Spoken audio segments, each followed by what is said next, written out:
Hello, hello, hello, hello, hello, hello, hello, hello, friends. Welcome to students. Welcome to my प्यारा सा amazing सा channel physics universe. कैसे हो आप लोग? क्या आप मुझे सुन पा रहे हो? Okay. So today we are discussing about the topic of ICSE Standard 10 chapter 4 4.3 speed of light in different media, relationship between refractive index and speed of light. तो ये बहुत बड़ा बड़ा टॉपिक है ये.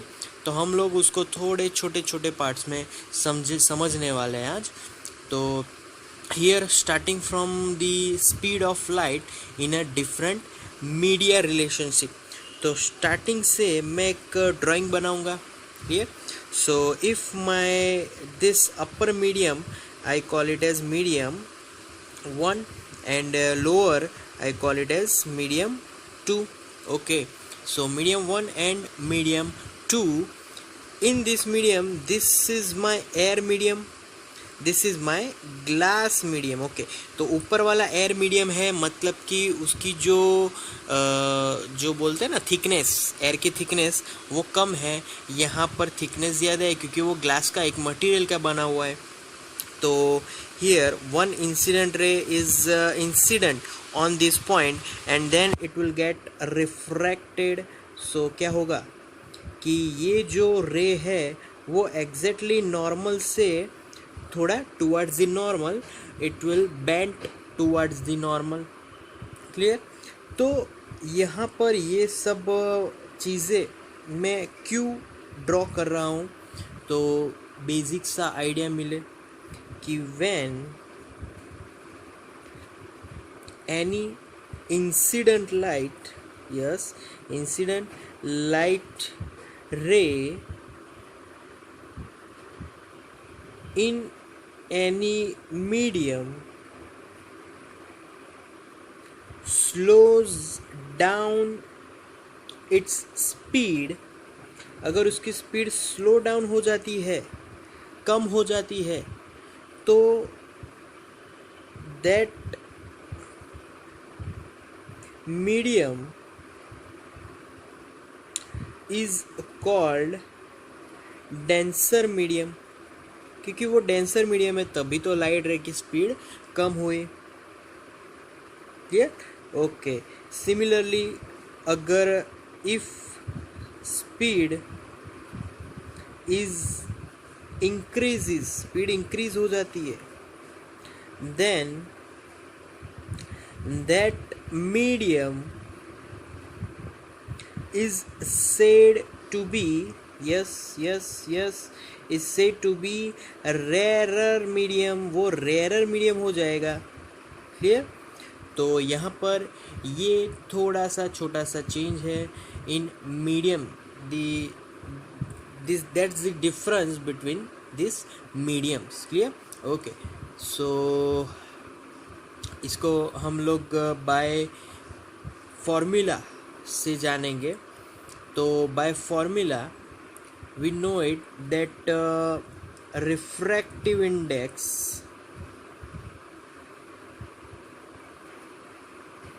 what is the formula of refractive index? तो speed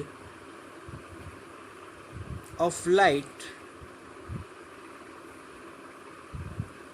in medium 1 upon, yes, speed of light in medium 2. दोनों के स्पीड का अगर रेशियो फाइंड करेंगे तो रिफ्रैक्टिव इंडेक्स मिल जाएगा. तो यहाँ पर refractive index, if I talking about mu, क्योंकि रिफ्रैक्टिव इंडेक्स का जो सिंबल है दैट इज़ म्यू, तो म्यू 1 2 इसको क्या बोलेंगे? तो 1 mu 2 is called refractive index of medium 2 with respect to medium 1.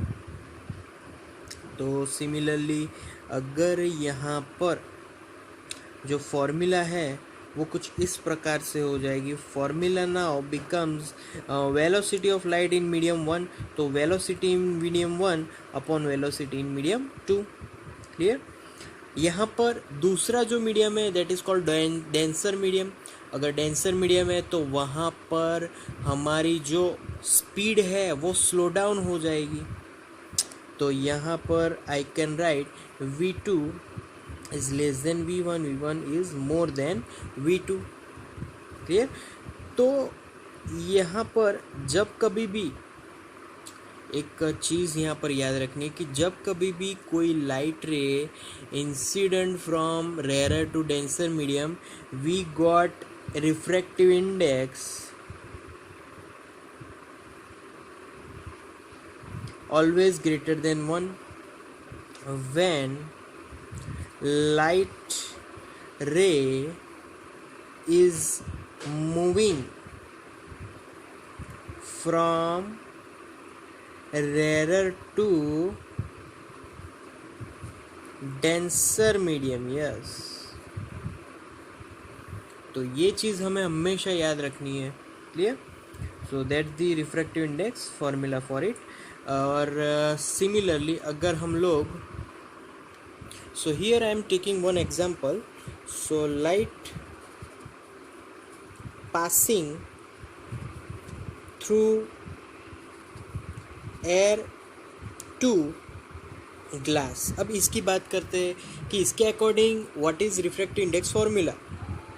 So simple 1μ2। Clear. तो सो यहाँ पर 1μ2 velocity of light in air upon velocity of light in glass। Clear। So the ratio of these two gives us refractive index of 2 with respect to 1। okay, so here velocity in air basically यहाँ पर जो भी velocity of light है ना, वो velocity of light for air medium as well as for vacuum both are same। clear। तो यहाँ पर it value is 3 into 10 raised to 8 and velocity of light in glass and that is 2 into 10 raised to 8। तो यहाँ पर glass की velocity कम है तो answer will be 3/2। 3/2 is 1.5, so 1.5। so refractive index of glass is 1.5। so we can find many refractive index with respect to air medium or vacuum।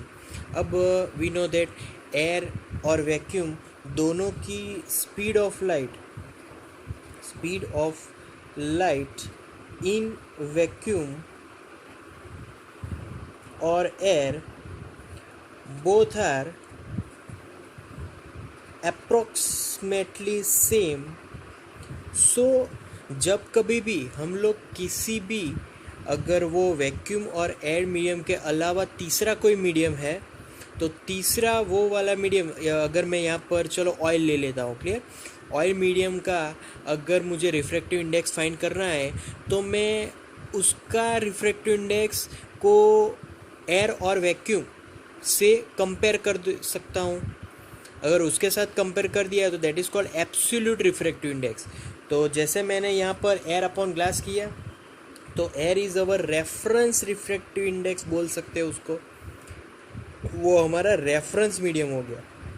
तो जैसे यहाँ पर ग्लास का मिला मुझे 1.5, वैसे ही अगर ऑयल का मुझे फाइंड करना हो तो यहाँ पर velocity of light in oil लिख दो, तो एयर अपॉन ऑयल दोनों का रेशियो, तो वो जो आंसर मिलेगा that is the absolute refractive index of oil. अगर चलो तीसरा कोई मीडियम ले लेते, द थर्ड मीडियम उसको हम लोग बोल लेते हैं, चलो कोई कौन सा मीडियम लेंगे, यस चलो एक लिक्विड ले लेते हैं वाटर का। तो यहाँ पर अगर वाटर की फाइंड करनी हो तो यहाँ पर एयर अपॉन वाटर ले लो, वो जो आंसर मिलेगा that is the absolute refractive index of water. तो ऐसे हम लोग ये फाइंड करने वाले हैं।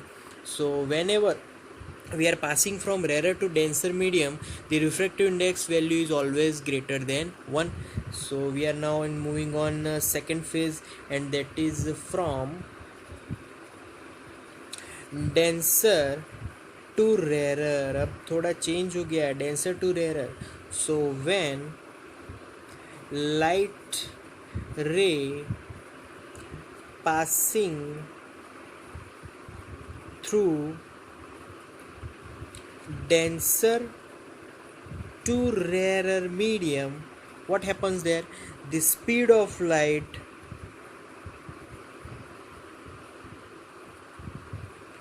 increases, वहाँ पर इंक्रीज हो जाएगी जो लाइट की स्पीड है, तो speed of light increase is there. तो if speed of light increase is what happens to the refractive index. तो यहाँ पर फिर से लिख लेता हूँ कि भाई नाउ अब 1μ2 इज इक्वल टू, अब मैं जो फॉर्मूला लिखने वाला हूँ उसमें मैं एक तो ग्लास ले लेता हूँ और फिर एयर ले लेता हूँ. तो अब ग्लास में से लाइट पास होगी एयर मीडियम पे, तो नाउ ऊपर आ जाएगा चेंज होकर velocity of light in glass upon velocity of light इन, क्या लिखना है, एयर लिखना है ना, तो ग्लास में से एयर में जा रही है.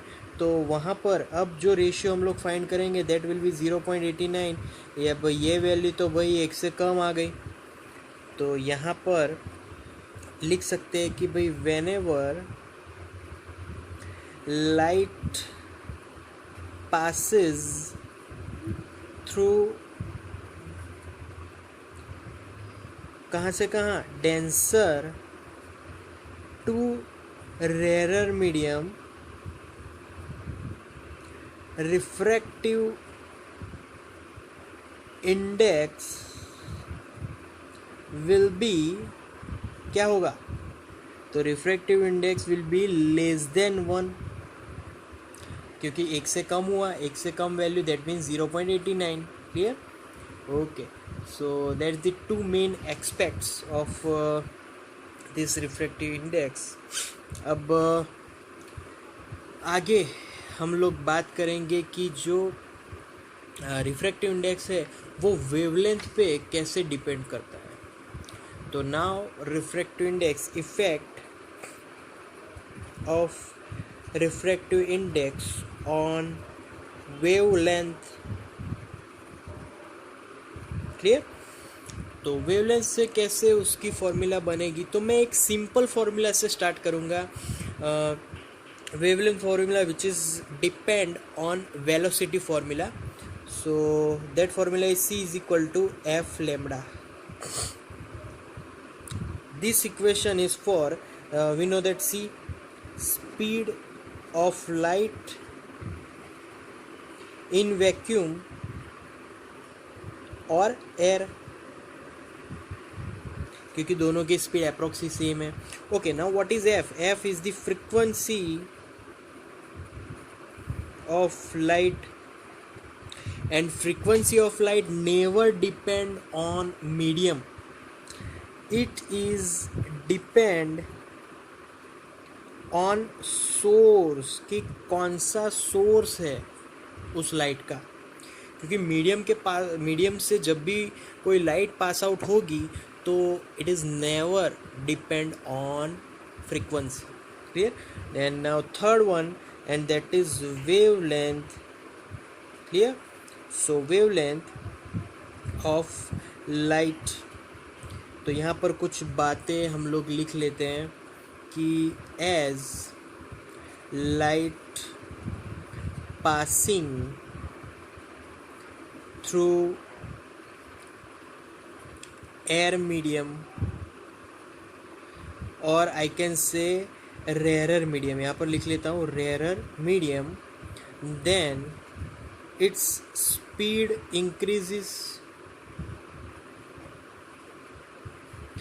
As well as according to speed is directly depends on wavelength. It is also increases. Clear? तो ये बात याद रखनी है कि भाई यहाँ पर स्पीड इंक्रीज है, वेवलेंथ इंक्रीज होगी, but what for frequency, frequency will be constant. ये बात भी ज़रूरी है तो लिखनी पड़ेगी, तो frequency will be constant. So कौन सी बातें यहाँ पर चेंज हो रही है, speed as well as wavelength, frequency will be remain constant. अब यहाँ पर थोड़ा सा चेंज लेंगे।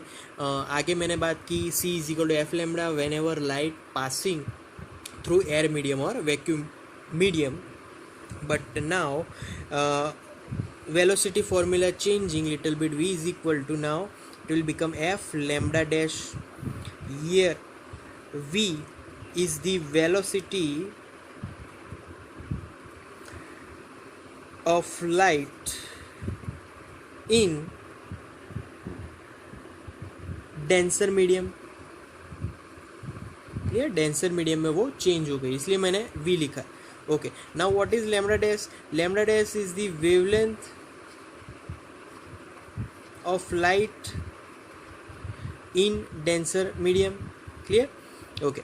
अब दोनों फार्मूलाज में, कौन सी दोनों फार्मूलाज में, ये फर्स्ट फार्मूला, ये सेकंड फार्मूला, दोनों फार्मूलाज में क्या कॉमन है? F फार्मूला कॉमन है, तो दोनों में F को सब्जेक्ट बना दूँ, तो F from first formula it will C upon lambda, and here from second formula F is equal to V upon lambda dash. Clear?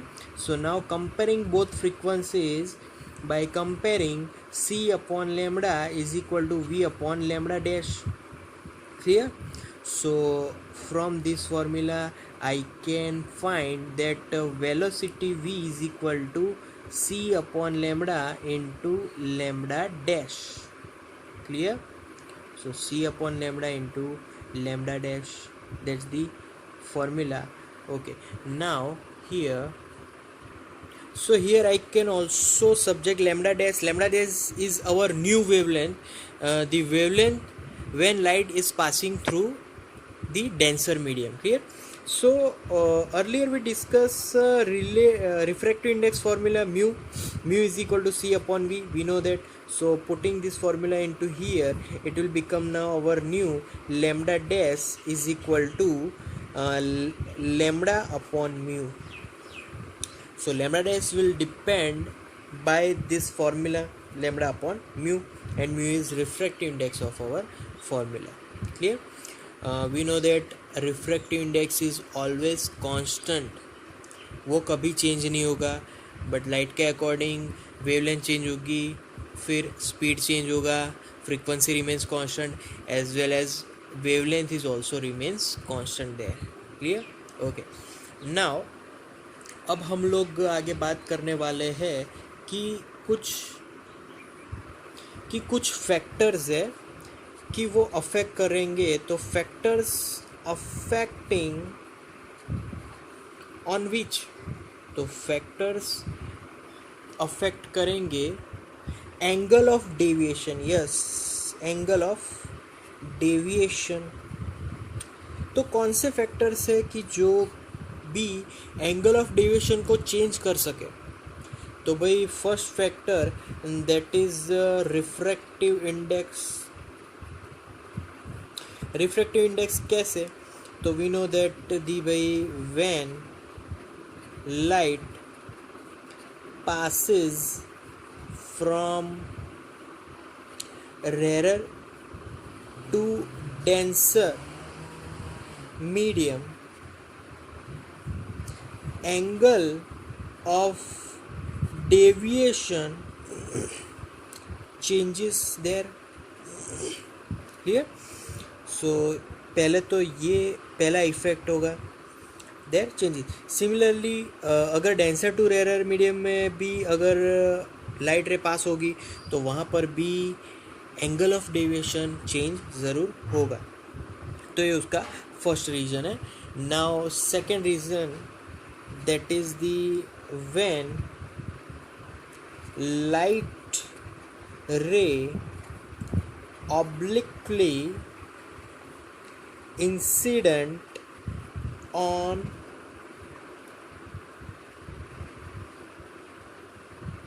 medium which separates two different medium. जैसे कि इसको समझने के लिए मैं फिगर ड्रॉ कर रहा हूँ. तो यहाँ पर देखिए, ये एक तो line separating two medium, this is medium 1, this is medium 2. अब now when light ray obliquely incident on this surface, what happens there? So we know that the angle made between incident ray and that surface is 90 degree, and here we also know that I is equal to 0 as well as R is equal to 0. So I and R both are 0 here, so that's why there is no deviation.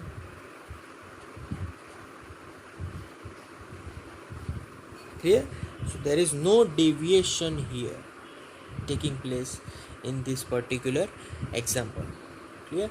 Okay, now here we are moving on to, so third factors is deviation depends on wavelength. Yes, wavelength of light. जो अगर wavelength ज़्यादा है तो refractive index कम है, wavelength अगर कम है तो refractive index ज़्यादा है. तो wavelength is inversely proportional to refractive index, और रिफ्रैक्टिव इंडेक्स आगे जाके एंगल ऑफ डेविएशन पे डिपेंड करेगा. Clear? So these are the factors affect on angle of deviation. Okay, now we are talking about refractive index. So refractive index, different medium have different types of refractive index. Here, so अगर हम लोग यहाँ पर wavelength कैसे change करेंगे, भाई कोई भी लाइट हो तो वेवलेंथ कैसे चेंज होगी? तो wavelength is depend on colours. Yes, different colors have different wavelength. If I say about red glass, अगर मैं रेड ग्लास लूँगा तो it have more wavelength, that means the more refractive index, sorry, both are inversely proportional, so refractive index will be less. If refractive index is less, then speed of light will be more there. Clear? तो इस तरीके से ये सब एक दूसरे पे depend कर रहा है. Similarly violet glass wavelength, so violet glass wavelength is down, so refractive index, what is refractive index of violet glass? So it will be up, so speed is down. So this is the reason why wavelength depends on the factor that is affecting the deviation angle. Clear? So that's all for today, guys. Thank you so much to listen to my video till the end. Thank you very much.